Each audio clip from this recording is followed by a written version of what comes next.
কথা এবি ফ্যানদের জন্য সবচেয়ে বড় খুশির খবর। বেশ কয়েকদিন হয়েছে শেষ হয়েছে জনপ্রিয় ধারাবাহিক কথা। ধারাবাহিকে প্রধান ভূমিকায় দেখা গিয়েছিল অভিনেতা সাহেব ভট্টাচার্য এবং অভিনেত্রী সুস্মিতা দেকে। ধারাবাহিকটি প্রথমে টিআরপিতে পিছিয়ে থাকলেও পরে টিআরপিতে অনেকটাই এগিয়ে আসে, এমনকি এক এক করে নাবার বেঙ্গলটা পার হয়। তবে লাস্ট শেষ হওয়ার কয়েক মাস আগে স্লট হারালে আর স্লট দখল করতে না পারায় বন্ধ করে দেওয়া হয়। তবে কথা ধারাবাহিকে সাহেব সুস্মিতা অভিনয় করে তুমুল জনপ্রিয়তা পেয়েছে।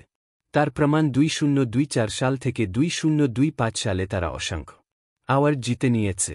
সেরা অ্যাক্টর, অ্যাক্ট্রেস, সেরা জুটি, সেরা ধারাবাহিক সহ অসংখ্য অ্যাওয়ার্ড জিতে নিয়েছেন তারা। এরকম অ্যাওয়ার্ড চলমান ধারাবাহিকগুলোর মধ্যে একটি ধারাবাহিকও পায়নি। তবে মজার বিষয় হল এবার আরও একটি অ্যাওয়ার্ড পেল কথা এবি। এবার কথা এবি ইন্টারন্যাশনাল জুটি অ্যাওয়ার্ড পেল। আন্তর্জাতিকভাবে সেরা জুটির অ্যাওয়ার্ড পেল তারা, যে অ্যাওয়ার্ড সচরাচর কাউকে দেওয়া হয় না। লাস্ট বোঝে না সে বোঝে না ধারাবাহিকের জন্য পাখি অরণ্য পেয়েছিল। দীর্ঘ 7 থেকে 8 বছর পর কথা এবি পেল।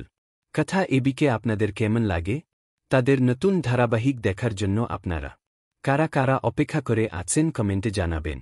বাংলা বিনোদনের এই ধরনের সকল আপডেট সবার আগে পেতে চ্যানেলটি সাবস্ক্রাইব করে পাশে থাকা বেল আইকনটি বাজিয়ে দিন।